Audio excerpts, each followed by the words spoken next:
사복음서는 예수님이 이 땅에서 생활하던 이야기들을 기록하고 있습니다. 그리고 사도행전은 사도들의 이야기를 기록하고 있죠.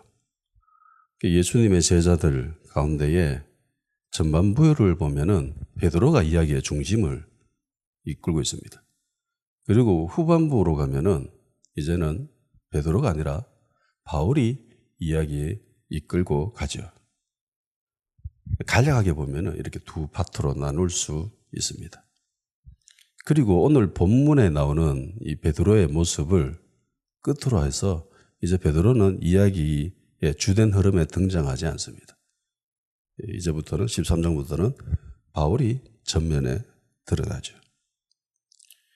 등장인물의 전환은 어찌 보면 당연합니다. 왜냐하면 예수님이 말씀하셨던 것이 있죠. 성령이 너에게 임하면 너희가 예루살렘과 온 유대와 사마리아와 땅끝까지 가야 된다. 복음 전해야 된다라고 말씀을 하셨습니다.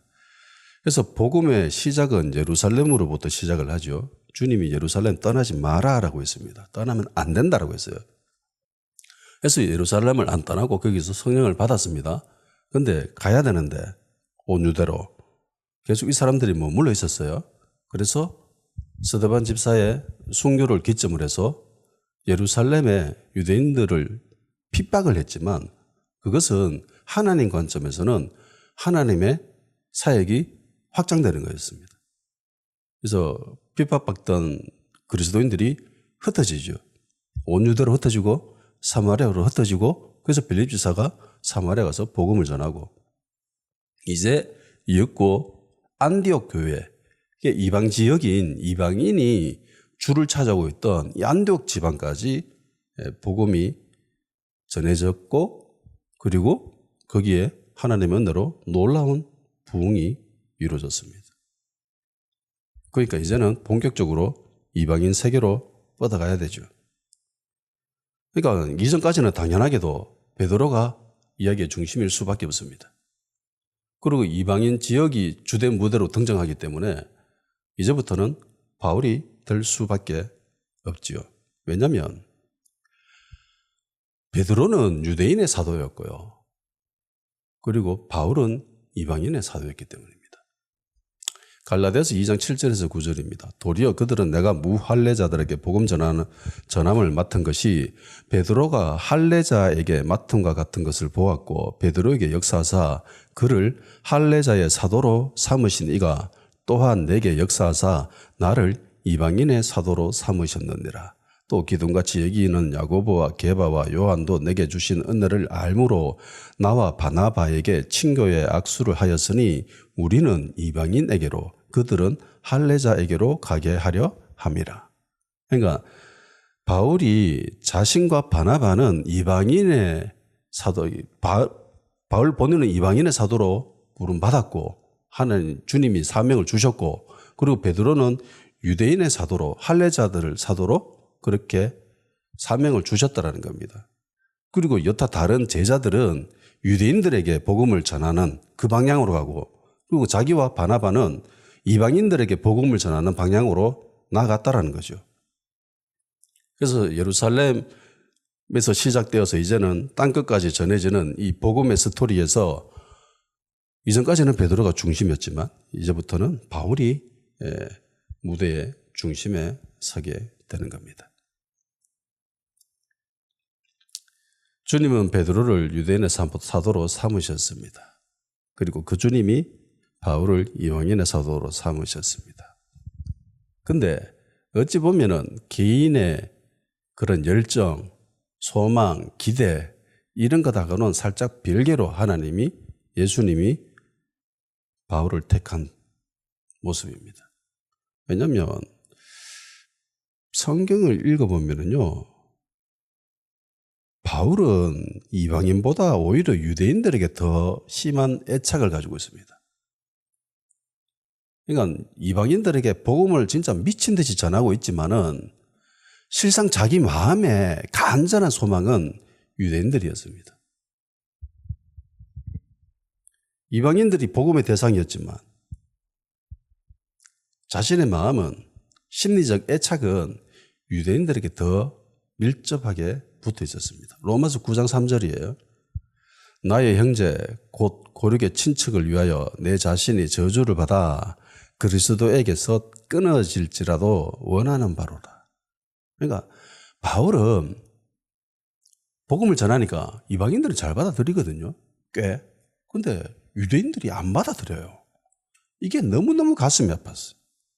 그래서 만일에 유대인들이 예수님을 영접만 한다면은 나는 예수님에게서 떨어져 가지고 저주 받아 가지고 구원 안 받아도 괜찮다.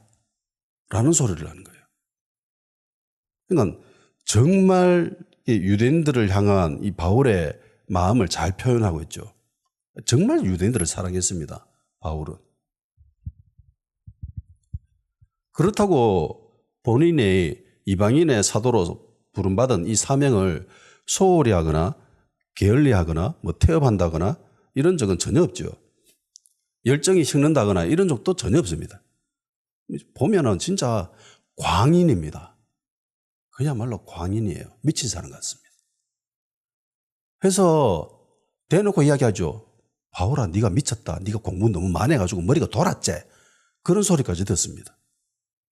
그러니까 주변에 있는 사람들이 바울을 보면 저건 미친 사람이야 라는 소리가 나올 정도로 복음에 환장한 사람이었습니다. 복음을 전하는데, 이방인들에게 복음을 전하는데 엄청난 열정을 보였습니다. 복음 전하다가 두드러 맞아가지고 돌 맞아가지고 야 죽었다, 재수없다, 부정탄다, 성 밖으로 던져놔라 이러면서 사람들이 성 밖에 딕 던져놨어요. 죽은 줄 알고. 그런데 갑자기 벌떡 일어나죠. 살았었습니다. 그러고 또 다른 성에 복음 전하러 갑니다.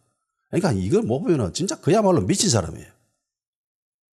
자기 몸도 안 추스르고 사람들은 죽었다고 던져놨는데 또 벌떡 일어나가지고 복음 전하러 갑니다.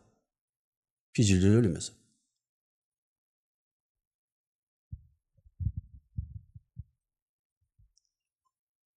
약간은 어찌 보면은 이 바울의 이중적인 듯한 모습이 있죠. 자기의 간절한 마음, 속 마음, 애정, 욕구, 열정 이런 거는 유대인들에게있는데 근데 정작 예수님은 바울을 이방인의 사도로 부르셨습니다. 간혹 우리 그리스도인들 모습 가운데 이런 형태를 띠고 있을 때가 있죠. 내가 좋아하는 분야가 있습니다. 내가 열정을 가지고 있는 분야가 있습니다. 내가 관심을 가지고 있는 분야가 있습니다. 근데 예수님은 생뚱맞게 엉뚱한 분야에다가 나를 맡겨 놓으실 때도 있습니다. 그럴 때 우리의 태도가 어떻게 해야 되는가? 바울처럼 해야 되는 거죠.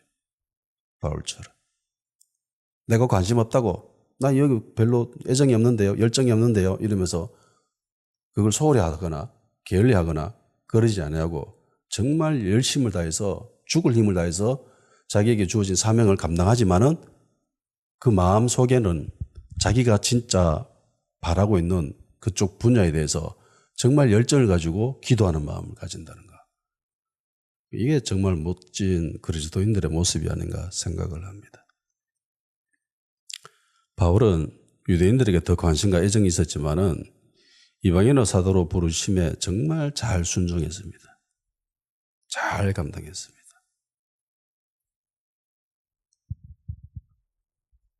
그러면 베드로는 이방인에게 마음이 있더라도 자신이 감당해야 될 대상은 할례자들이죠. 유대인들입니다. 왜냐하면 할례자들의 사도로 주님이 부르셨기 때문입니다. 물론 주님이 그들을 그 분야에다가 사명을 맡겨 놓으신 것은 주님이 그들을 너무나 잘 알고 계시기 때문입니다. 베드로는 이방인의 사도가 되기가 좀 힘듭니다. 왜냐하면 바울은 헬라어를 잘 못해요. 평생을 갈릴리 지역의 어부로 살았기 때문에 당시 국제어인 헬라어를 그렇게 잘 능숙하게 사용하지는 못했습니다. 그러면 목사님 베드로가 지은 그 서신서는 뭐예요? 그거 대신 써준 거예요. 바울에게 디모데라는 영적 아들이 있었죠. 베드로에게도 영적 아들이 있습니다. 마가입니다. 마가가 베드로의 영적 아들이었습니다. 마리아 집, 마리아의 아들.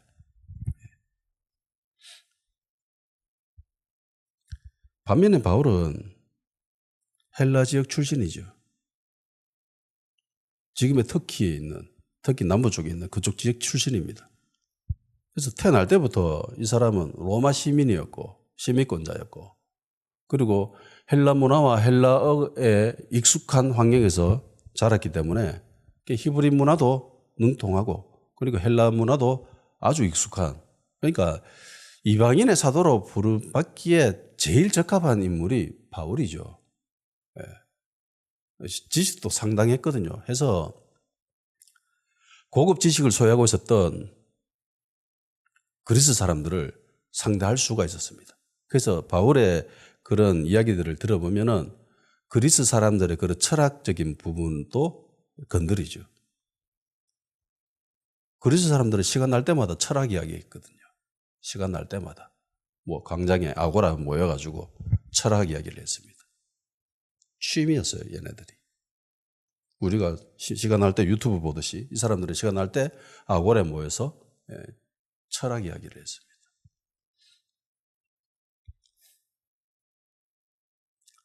이런 사실을 잘 아셨기 때문에 주님은 바울을 이방인의 사도로, 베드로는 유대인의 사도로 삼으셨습니다. 그러니까 열정이 있다고 사명을 맡아서는 곤란합니다. 능력이 있어야 돼요. 능력. 음치인데 자기는 찬양하고 싶대. 찬양 리더로 섬기고 싶대. 하나님 은혜 주시면 될 수도 있겠죠. 근데 일반적인 생각, 보편적인 생각에서 보면은 불가능하죠. 예. 이 박자를 잘 못 맞추는 사람들이 있습니다. 예. 박자 감각이 굉장히 이렇게 지멋대로인 사람들이 있어요. 근데 그런 애가 드럼을 치겠대요. 찬양하는데. 찬양팀에 드럼을 자기가 한대. 그 세션, 모든 세션들이 기타하고 뭐 찬양, 보컬, 리더, 건반 정말 멋지게 아름답게 화음을 만들어서 찬양하고 있는데 드럼이 맨날 박자가 틀려요. 그럼 어떻게 될까요? 진짜 분위기 엉망입니다. 저 그런 애를 알아요. 같이 있어 봤어. 자기가 굳이 드럼을 치겠대. 다른 애도 있는데 지가 굳이 치겠대. 장로 아들이었거든. 그 교회. 찬양할 때마다 막 미치겠어요, 나는. 속에서. 정말 때문에 분위기 다 망치는데 굳이 저걸 해야 되나? 아사리 드럼 안 치는 게 더 나을 것 같은데. 근데 지는 그거 하겠대. 열정이 있대. 사명이 있대. 능력이 있어야 됩니다. 아멘? 능력이 있어야 돼요. 베드로가 아무리 이방인에게 관심이 있다 하더라도 언어가 안 되면 힘들죠. 그래서 마가를 데리고 다녔던 겁니다. 대신에 통역해주고 번역도 해주고 글도 적어주고.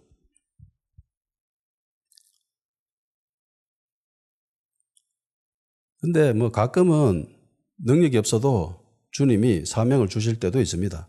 그래서 뭐 부르심에 순종하면서 나아가다 보면 뭐 어느새 하나님이 재능까지 주실 때도 있습니다. 예.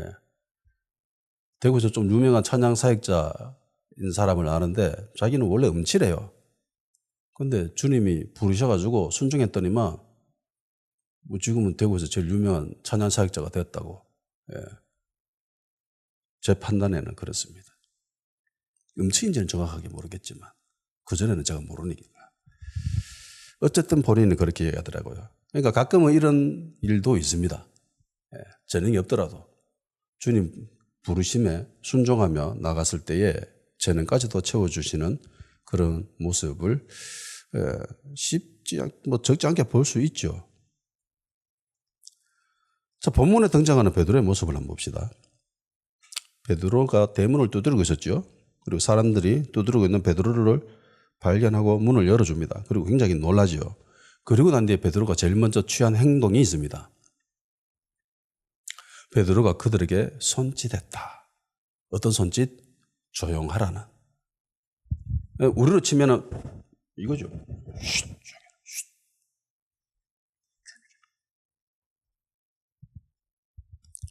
놀라는 사람들에게 제일 먼저 취한 행동이 조용하라는 제스처였습니다. 손짓이었습니다. 왜 그렇게 했을까요? 시끄러우면 안 된다는 거죠. 그러니까 제가 저번 시간에도 이야기했잖아요. 베드로는 절대로 세게 문을 두드리지 않았습니다. 큰 소리 내지도 않았습니다. 지금 이 사람들을 향해서 조용하라고 하잖아요. 조용해라. 떠들면 안 됩니다. 시끄럽게 하면 안 됩니다. 왜? 시끄럽게 되면은 주변 사람들이 깹니다. 무슨 일이고 이러면서. 지금 남들 다 자는 시간이잖아요. 베드로도 감옥에서 자고 있었잖아요. 남들 다 집에서 자고 있는 상황에 막 시끄럽게 굴고 있으면 주변 사람들 깹니다. 주변 사람들이 깨면 가만히 있겠어요? 우리도 자고 있는데 갑자기 밖에서 막 시끄럽게 굴면 잠에서 깨가지고 뭐합니까? 무슨 일이고 이러면서 창문 열어서 보죠. 당연합니다. 이 사람들도. 무슨 일인데 이러면서 뭔 일인데 이렇게 시끄럽노 이러면서 관심을 가지고 보게 되겠죠. 그러면 베드로가 타러 간 것을 발견하게 됩니다. 온 유대인들의 기대가 뭐였습니까? 베드로가 죽는 거. 그걸 이뤄주기 위해서 헤롯이 잡았잖아요. 근데 자기들의 기대가 지금 박살나게 되게 생겼습니다. 가만히 있겠어요? 아니죠. 다시 잡으려 하겠죠. 헤롯에게 이야기하겠죠. 그러면 문제가 굉장히 심각해집니다. 그래서 조용하라고 합니다. 떠들지 마라. 말로 조용하라고 한 것도 아닙니다. 손짓으로 조용하라고 하는 거죠. 그만큼 베드로의 심리를 잘 표현해 주고 있습니다. 그리고 이야기를 합니다. 주님이 자신에게 어떤 일을 하셨는지 본인이 직접 이야기를 해줍니다. 그리고 난 뒤에 부탁의 말을 합니다.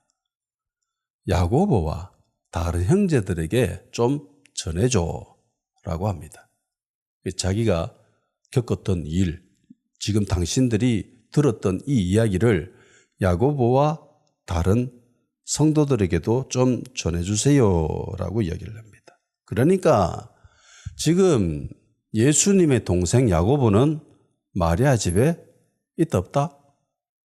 없는 거죠. 다른 형제들도 있다 없다? 없다라는 겁니다. 그러니까 제가 저번에도 이야기했잖아요. 마리아 집에 모여서 기도하고 있었던 이 사람들은 특공대입니다. 진짜 기도의 용사들이었어요. 기도 좀 한다라는 영적인 사람들, 특공대들, 진짜 목숨 걸고 기도하는 그 사람들이 모인 거예요. 제일 위험한 데니까. 제일 가까운 데니까. 그래서 지금 다른 사람들은, 그러니까 교회의 중요 리더급에 있는 사람들은 다른 곳에 있습니다. 그 전해도 오려고 하는 거죠. 전해줘라. 그리고는 자기는 다른 곳에 갑니다. 당시 이 야고보를 직접적으로 베드로가 언급을 하잖아요. 그리고 나중에 뒤에 보면은 야고보가 예루살렘 교회의 수장임을 알 수 있습니다. 그러니까 예루살렘 교회 거의 담임 목사 위치급에 있습니다. 이때부터 야고보는 예수님의 동생 야고보는 예루살렘 교회의 최고 리더급에 위치하고 있다는 것을 우리가 알 수 있죠. 그러니까 교회의 리더급에 있는 사람들은 지금 다른 곳에 있습니다. 마리아 집이 아닌 그 장소가 정확히 어디인지는 알 수 없습니다. 다만 예루살렘 어딘가에 있었겠지요. 좀 떨어진. 근데 생각해 보아요. 바울이 직접 가서 전해줘도 되지 않나요? 바울이 내가 가가지고 전해줘도 되잖아. 근데 왜 부탁하죠? 그리고 성경은 바울이 다른 곳에 갔다라고 이야기합니다. 근데 그것이 어딘지는 이야기를 안 해요. 다른 곳에 갔다. 그걸로 끝입니다. 그리고는 바울이 나타나고 베드로는 사라집니다. 사도행전에서. 뒤에 한번 나오지만. 성경이 그것이 정확하게 어디인지는 설명하고 있지 않지만은 그럼에도 불구하고 당시 상황과 심리 상태를 살펴보건대 베드로는 굉장히 불안하죠. 그래서 예루살렘을 떠났다라는 것을 충분히 짐작해 볼 수 있습니다. 아마 헤롯의 영향권에서 최대한 멀리 벗어났을 거라고 생각할 수 있습니다. 그리고 여기 갔는지 안 갔는지는 모르지만 나중에 베드로가 베드로전서에서 자기가 어떤 지역을 향해서 기록하고 있는 것이 있습니다. 베드로전서 1장 1절 2절입니다. 예수 그리스도의 사도 베드로는 본도 갈라디아 갑바도기와 아시아의 비두니와 흩어진 나그네 곧 하나님 아버지의 미리 아심을 따라 성령이 거룩하게 하심으로 순종하고 예수 그리스도의 핏부름을 얻기 위하여 택하심을 받은 자들에게 편지하노니 은혜와 평강이 너희에게 더욱 많을지어다. 베드로가 편지를 합니다. 어디 있는 사람들? 헬라 지역에 있는 사람들에게. 이 지역이 단 지금 터키 소아시아 지역에 있는 지역이거든요. 이쪽에 있는 사람들에게 편지를 합니다. 왜 했겠어요? 자기가 예전에 갔기 때문이죠. 물론 그렇다고 지금 여기를 떠나서 베드로가 여기를 갔다라고 단정할 수는 없습니다. 그런데 확률이 굉장히 많아요. 가톨릭은 로마로 떠났다. 그래서 가가지고 교황이 됐다라는 헛소리를 합니다. 그런데 그건 진짜 헛소리고 정황상 보건대 베드로가 아마 소아시아 지역으로 갔을 확률이 굉장히 높습니다.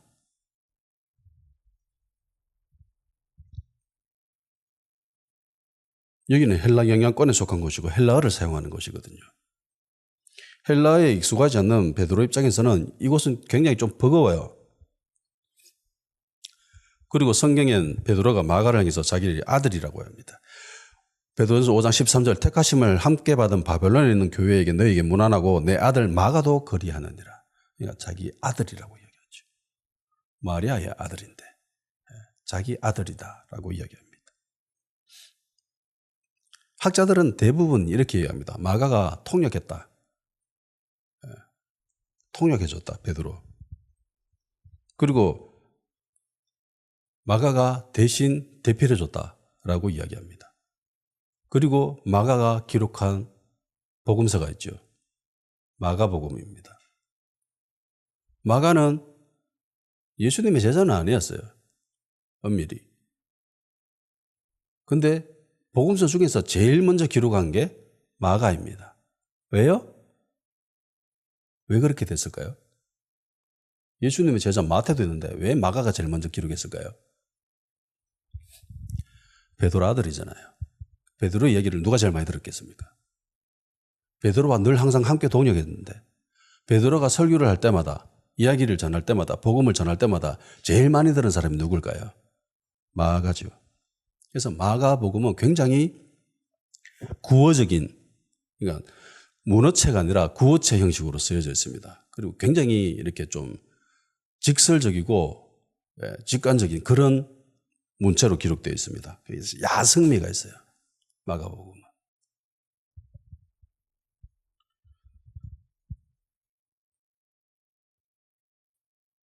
그러니까 베드로가 마가를 데리고 다녔다라는 이 사실만으로도 베드로는 유대인들에게만 사역하지 않았죠.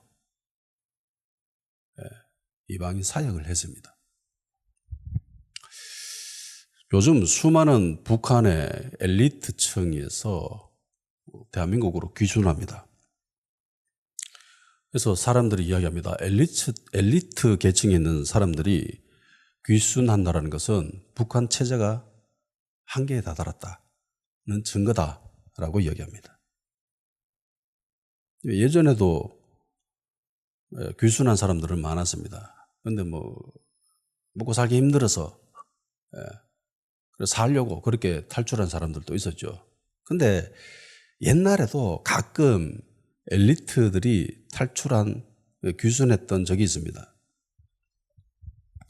그중 굉장히 유명한 사람입니다. 제 또래에 있는 사람들은 다 알아요. 이 사람. 귀순인이라고 하면은 가장 유명한 사람입니다. 이웅평이라고. 여러분 아십니까? 모를 수도 있고 알 수도 있겠지만 제 나이 때는 다 알아요. 이 사람은 공군 장교입니다. 그러니까 비행 훈련한다고 비행기 타고 이렇게 가다가 원래 편대로 이렇게 4대가 이렇게 비행 훈련하거든요. 비행기는 절대로 단독으로 비행하지 않아요. 무조건 4대 이렇게 떠서 편대로 비행을 합니다. 그런데 마침 2대가 고장이 났대요. 그래서 2대가 떠가지고 비행을 하는데, 근데 다행히도 이웅평이 뒤에서 조종을 했답니다. 비행기. 앞에 먼저 가고 자기는 뒤에 가고.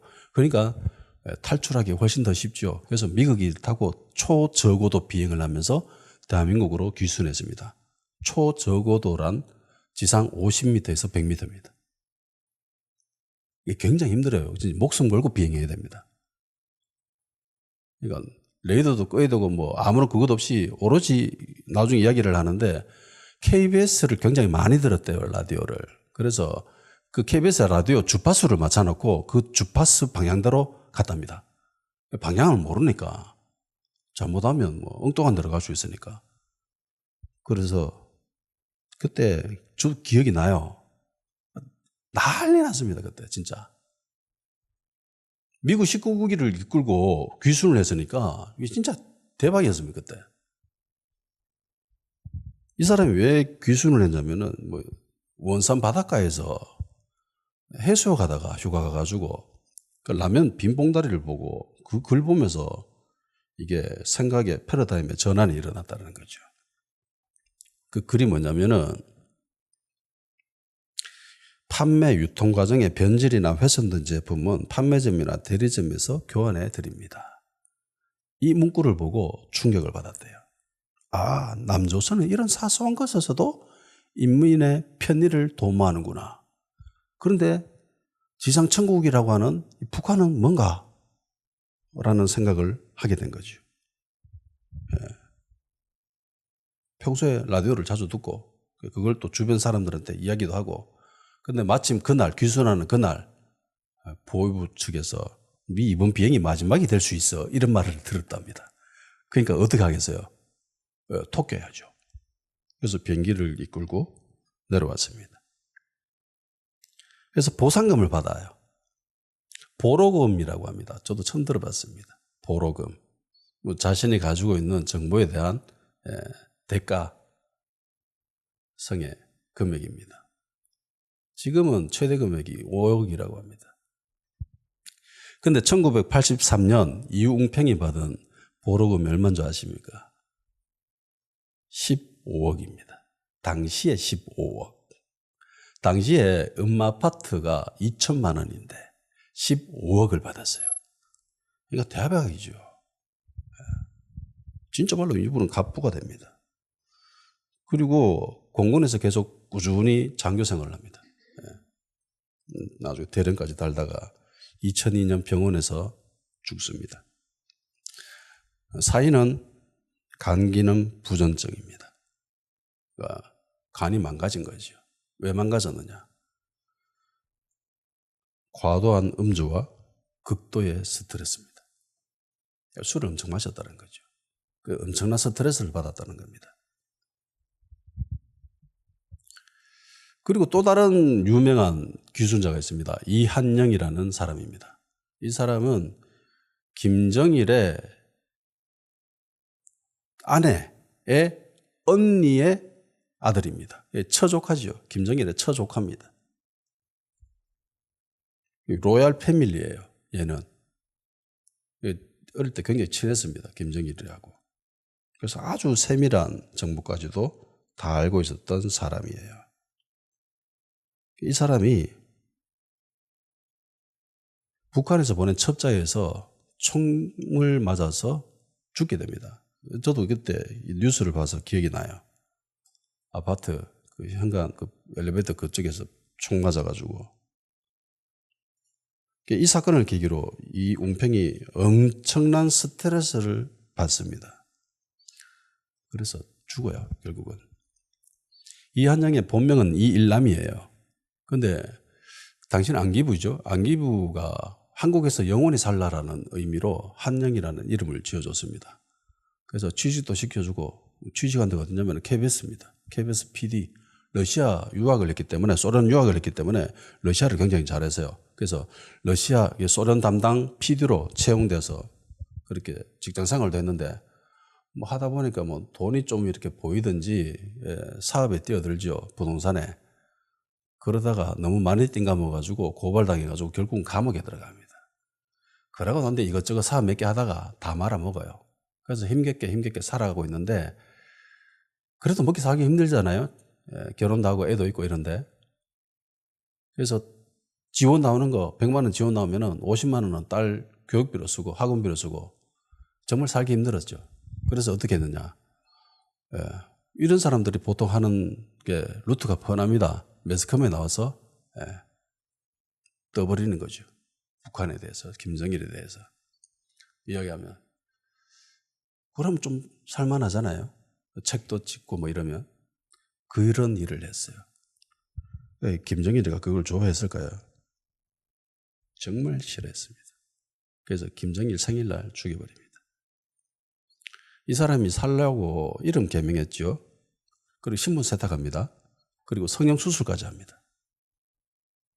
얼굴을 뜯어 고쳤어요. 그런데도 죽습니다. 본인 집도 아니었습니다. 아는 선배의 집에 잠깐 있었는데 그것도 알게 돼서 죽게 되죠. 그래서 이 소식을 이웅평이 듣습니다. 그 전까지만 해도 좀 스트레스 받고 뭐 술도 마시고 이랬는데 이 이야기를 듣고 극도로 예민해지고 엄청난 스트레스를 받아요. 그전에는 북한 정권을 향해서 뭐 온나? 내가 상대해 줄게 이러면서 큰 소리 치고 떵떵거렸었는데 막상 이런 상황이 되니까 이 사람이 거의 미친 사람이 됩니다. 그러니까 진료도 거부하고요. 주사도 안 맞겠다고 합니다. 독이 들어있다고 주사에. 그리고 가족도 의심하고요. 그러다가 병원에서 죽습니다. 일평생 군인으로 살았잖아요. 그러니까 내려왔던 그 당시 영상을 보면은 이 사람 정말 멋있어요. 당당하고 남자다움이 진짜 살아있습니다. 그런 사람이었지만은 속에는 엄청난 두려움을 안고 있었다는 거예요. 우리가 흔히 베드로를 보면서 베드로는 굉장히 남성적인 사람, 남자답다, 저돌적이고 야성미가 있고 막 앞뒤 안 가리고 막 뛰어들고 뭐 이런 사람으로 알잖아요. 근데 오히려 이런 사람들이 그 속이 더 여릴 수가 있습니다. 이웅평 같은 사람처럼. 베드로가 겪었던 일련의 사건들도 이 베드로에게는 꽤 큰 스트레스가 될 수 있습니다. 어떤 사람들은 베드로 성격상 별로 스트레스 안 받아 라고 하는데 그건 사람을 잘 몰라서 하는 소리죠. 그런 일을 겪으면은 스트레스 안 받을 사람이 누가 있습니까? 사람 속은 몰라요. 모든 사람들은 이웅평이 보면서 남자답다, 군인답다, 참 군인이다, 정말 강인한 사람이다 라고 했는데 정작 본인은 죽을 맛이었습니다. 이것 때문에 죽었어요. 그리고 베드로는 야고보에게 자기가 직접 찾아가서 전해줘도 되는데 마리아 집에 있는 사람들에게 대신 부탁합니다. 그리고 사람들한테 자기가 어떻게 여기 오게 됐는가에 대해서 이야기를 하자마자 다른 곳으로 가버리죠. 마치 도망치듯이 떠나가 버립니다. 그리고 정황상 우리는 베드로가 유대 지역을 벗어났다는 것을 짐작합니다. 대부분 학자들도 그렇게 생각하죠.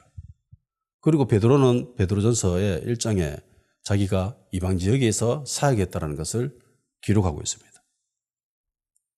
그래서 우리는 짐작하죠. 이방인 지역으로 안 갔겠나. 로만 가톨릭에서는 로마로 갔다라고 이야기하고. 뭐 어찌됐든 이랬던 저랬던 무조건 유대 지역에는 안 남아 있었죠. 떠났습니다.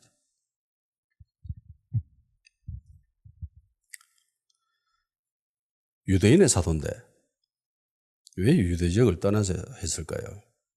유대인의 사도로 부르심 받은 거 이거 바울만 알았을까요? 베드로 본인은 몰랐을까요? 아니요. 베드로 본인이 제일 잘 알았겠죠.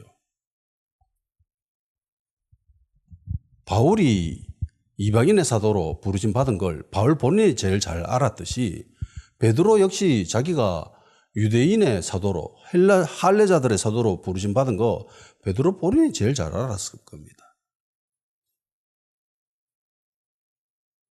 우리 그리스도인들이 이 땅에 남겨져 있는 대다수 중요 이유 중에 하나도 우리에게 남겨진 사명이 있기 때문입니다. 너 이 땅에 왜 살고 있니? 우리 소망은 주님 보는 건데 왜 이 땅에 아직 살고 있니? 우리에게 맡겨진 사명이 있기 때문이에요. 베드로의 사명이 뭐예요? 할례자들입니다. 유대인들입니다. 그들의 사도예요. 그러니까 그들에게 복음을 전해야 될 사명이 있는 사람이 베드로입니다. 그러면 베드로는 어디에 있어야 돼요? 유대인들이 많이 있는 곳이죠. 유대인들이 많이 있는 곳이 어디죠? 유대 지역입니다. 이스라엘입니다.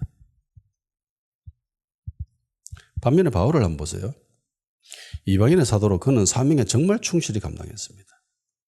베드로처럼 동일하게 감옥에 갇혔을 때가 있습니다. 16장에 보면 나오지요.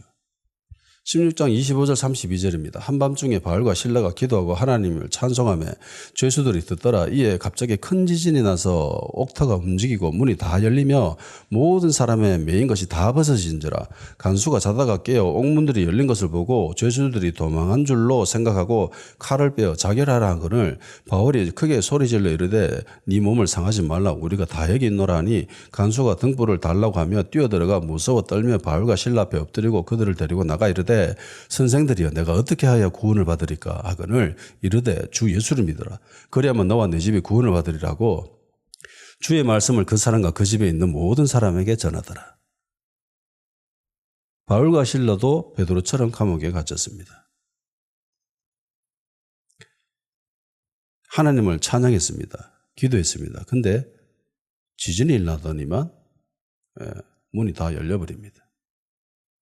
그리고 쇠사슬도 벗어집니다. 베드로하고 거의 상황이 비슷하죠.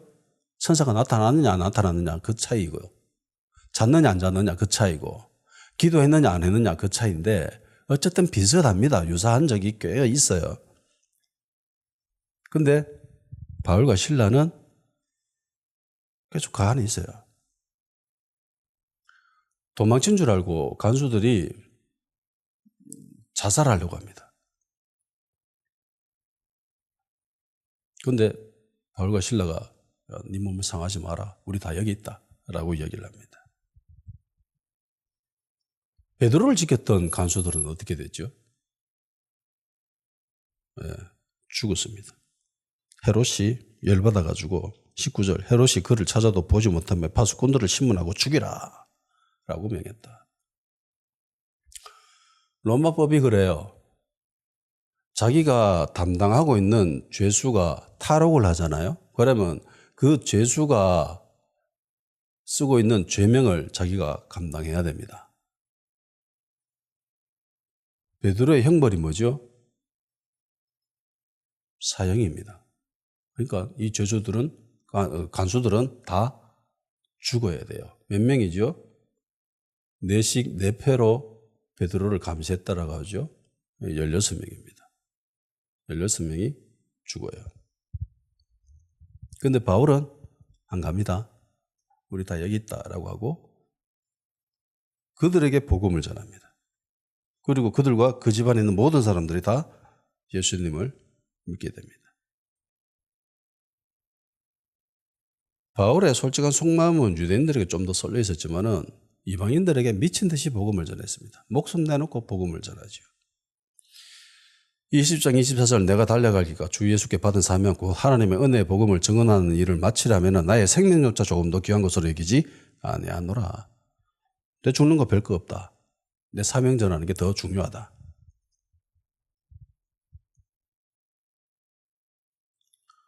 베드로를 지켰던 파수꾼 16명이 죽었습니다. 헤롯은 너희들이 탈옥에 동조했지. 협조의 조제, 내통의 조제 그렇게 생각하고 이들을 신문하라고 합니다. 죄가 없어도 어차피 죽어요. 그리고 자기는 별일 없다는 듯이 가이사라로 내려가 버립니다. 그리고 헤롯은 그곳에서 죽게 됩니다. 베드로가 타로 간 지 한 1년 조금 지나서 일어난 일이에요. 뭐 성경은 붙어 있어가지고 바로 죽었구나 생각을 하는데 그건 아니에요. 한 1년 좀 지나다 그리고 죽습니다. 그러면 아니 그러면 바울처럼 감옥에 남아 있어야 됩니까? 그러라는 소리는 아닙니다. 바울이 그만큼 복음을 전하는데 진심이었다라는 말을 전해주고 싶어서 그럽니다.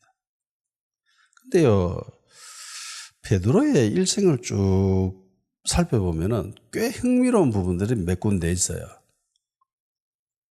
베드로는 대부분 잘 하는데 결정적일 때 한 번씩 자리를 이탈합니다. 첫 번째가 예수님을 부정한 일이죠. 모른다. 난 모른다. 이러면 나중에 저주까지 하잖아요. 그리고 도망쳐버립니다. 두 번째 떠난 장면은 오늘 본문에 나오죠. 다른 곳으로 떠나버립니다. 유대인의 사도인데. 그리고 우리는 베드로가 이방인 지역으로 갔다, 헬라 지역으로 갔다라고 생각을 합니다. 그리고 세 번째는 베드로의 삶의 마지막 장면입니다. 혹시 쿼바디스라는 영어를 아세요?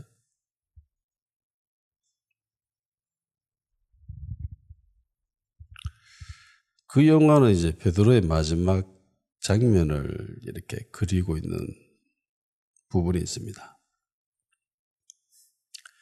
외경 베드로 행전이라는 게 있습니다. 거기 보면은 베드로의 순교에 대해서 구체적으로 기록하고 있습니다. 뭐 성경은 아니기 때문에 뭐 그렇게 중요하지는 않아요. 근데 참고할 만은 합니다. 베드로가 로마인들의 박해를 피해가지고 달아나라라는 성도들의 말을 따르게 됩니다. 그래서 변장을 하고 혼자 조용히 로마를 떠납니다. 로마 성문을 벗어나서 아피아 가도라고 하는 굉장히 유명한 길이 있습니다. 그 길을 가고 있는데 마침 마주오는 사람을 보게 됩니다. 예수님이에요. 그래서 베드로가 한마디 합니다. 코바디스 도미네. 굉장히 유명한 말이에요. 코바디스 도미네. 주님 어디로 가십니까? 라는 뜻이에요. 그러니까 예수님이 이렇게 합니다. 십자가에 못 박혀 죽으려고 로마에 가는 길이다. 그러니까 베드로가 질문합니다. 주님, 십자가에 다시 못 박히겠다는 말씀이십니까? 라고 물으니까 예수님이 그렇다. 베드로야, 나는 다시 십자가에 못 박힐 것이다. 그리고 베드로는 정신 차리죠. 네가 피하려고 하는 그 십자가를 다시 내가 못 박히러 간다라는 소리를 듣고 베드로는 정신을 차리고 발걸음을 되돌립니다. 베드로가 발걸음을 되돌린 그곳에 코바디스 도미네라는 교회가 세워졌습니다. 그리고 로마로 들어가면서 예수님을 찬미하면서 당당하게 체포되어서 결국은 십자가에 거꾸로 못 박혀 죽습니다. 자청을 합니다. 로마 군사들에게. 나는 예수님과 똑같은 방식으로 십자가에 달릴 수 없다. 그래서 나를 거꾸로 십자가에 못 박혀달라. 그래서 베드로의 십자가는 우리가 아는 십자가의 뒤집어진 모습입니다. 그게 베드로의 십자가예요.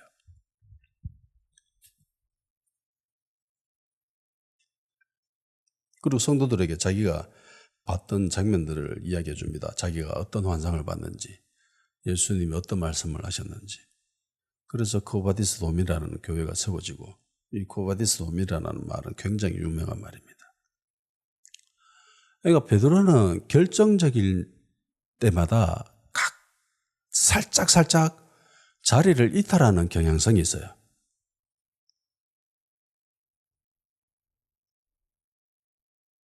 물론 다시 제자리를 찾죠. 다시 제자리를 찾습니다. 이거 우리 모습 아닙니까?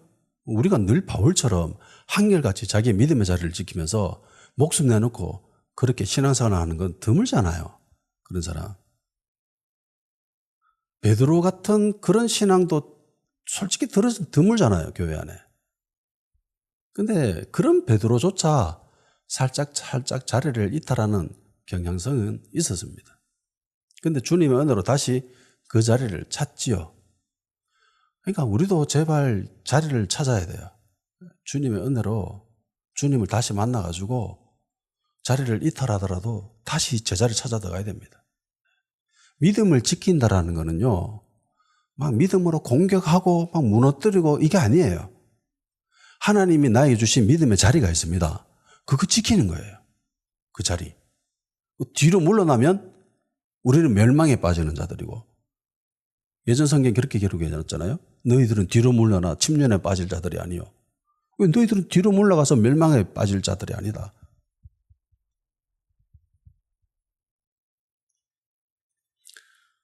사도행전이 베드로에서 바울로 전환되는 것은 매우 자연스러운 현상입니다. 복음이 예루살렘과 온유다와 사마리아 땅끝까지 흘러가기 때문에 이제 유대인의 사도로서 사도에서 이방인의 사도로 무대가 바뀌어지는 것, 주인공이 바뀌어지는 것, 교체되는 것 자연스러운 겁니다. 하나님 관점에서 지극히 정상이고 올바른 방향이죠. 그럼에도 불구하고 저에게는 조금의 아쉬움이 남습니다. 이 사건을 끝으로 베드로의 모습이 잘 안 나타나요.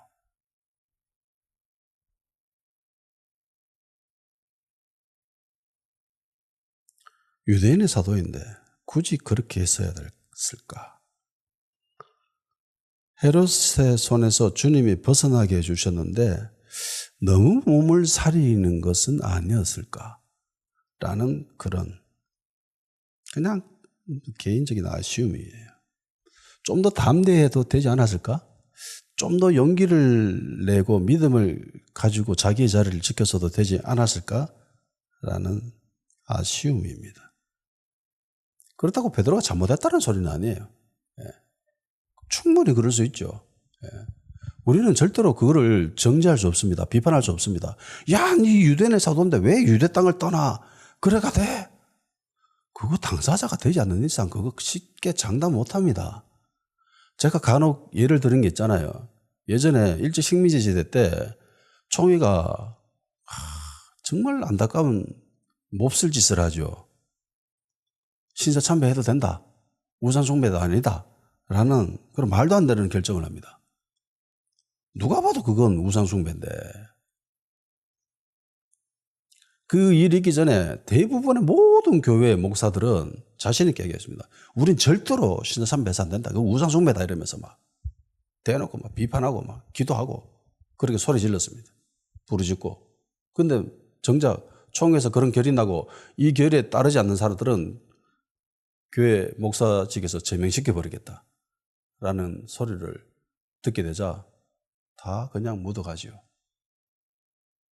그런데 한 집사가 저 뒤편에 교회 뒤편에 앉아가지고 무릎 꿇고 기도하면서 나는 도저히 신사참배 저거 내가 못 감당할 건데 내가 저걸 감당해낼 수 있을까? 라면서 울면서 주님께 기도를 했답니다. 우리는 신사참배 절대로 안 합니다라고 부르짖었던 목사들을 그리고 교회 중진들은 다 예배 드리기 전에 신사참배하고 예배를 드리는데 저 뒤에서 나는 신사참배 저거 감당 못할 것 같은데 주님 어떡합니까? 라면서 울면서 주님께 흐느꼈던 그 집사 한 사람만 신사참배를 거부했다 그러죠. 그리고 감옥에 붙잡혀 갔습니다. 그러니까 막상 그 상황이 닥치면은 어떻게 될지 몰라요. 유은평처럼 그렇게 강직한 군인, 뼛속까지 군인이었던 그 사람들도 막상 그 상황에 닥치면 어떻게 될지 몰라요. 베드로 정말 강인한 사람으로 보이지 않습니까? 힘 있는 사람, 굳은 사람. 그런데 그 상황이 되면 어떻게 될지 모릅니다. 나 역시 장담할 수 없습니다. 그러나 믿음을 가지고 최선을 다해서 지키려고 노력할 것이라는 것은, 몸부림칠 것이라는 것은 장담합니다. 양심이 살아있는 한, 양심이 살아있는 한 믿음에서 파선하지 않습니다. 양심을 잃어버리는 결정적인 게 뭔지 아십니까? 거짓말입니다. 그래서 저는 예수 믿는 사람이 거짓말한다 라고 하면 그 사람을 제대로 안 봐요. 제대로 예수 믿는 사람이 아닙니다. 거짓말하면 양심이 무너집니다. 양심이 무너지면 믿음에서 파선합니다. 자기 입을 가지고 한 입으로 두 말하는 사람들, 그거 그리스도인이라고 볼 수 없어요. 어떻게 그럴 수가 있어요? 예수님이 나를 위해서 십자가에 못 박혀 돌아가셨는데, 그 엄청난 은혜를 받았는데 주님이 분명히 믿음을 지켜라, 양심을 지켜라 라고 말씀하시고, 그 사람을 벗어라, 새 사람 입어라, 정직해라, 거짓말 하지 마라 라고 말씀하셨는데 어떻게 그럴 수가 있지요? 장담할 수는 없지만은 그 상황이 닥치면 노력은 해야 되잖아요. 울면서 기도는 해야 되잖아요. 베드로처럼 떠나간 자신을 보면서 울어야 되지 않습니까? 내가 예수님을 부정했다, 예수님을 부인했다 이러면서 안타까워하면서 주님께 은혜를 구해야 되지 않습니까? 내가 이방 지역을 떠났다, 내가 로마 땅을 떠났다 이러면서 안타까워해야 되죠. 그리고 주님 다시 보고 주님을 다시 발견하고 주님의 음성을 다시 듣고 다시 지자를 찾아 들어가는 거죠. 이게 그리스도인들이 가져야 될 모습 아닙니까? 십자가의 은혜를 받았는데, 그러니까 우리가 끊임없이 발견해야 될 것은 주님의 위대함입니다. 그분은 우리를 위해서 목숨을 내놓으셨어요. 나의 구원을 위해서, 나의 죄사함을 위해서, 내가 의인이 되게 하기 위해서 주님은 그 모든 고통을 다 감당하시고 십자가에 달리셔서 돌아가시고 우리를 그분의 자녀로 삼으셨습니다. 다 같이 기도하는 시간 가지도록 합시다. 불안이 우리 그리스도인들을 어찌할 수 없습니다. 절대로 마귀는 우리를 어찌할 수 없습니다. 음부의 권세가 절대로 교회를 넘볼 수 없습니다. 주님, 나의 믿음의 위치를 지킬 수 있게 도와주시옵소서. 그래서 주님 주신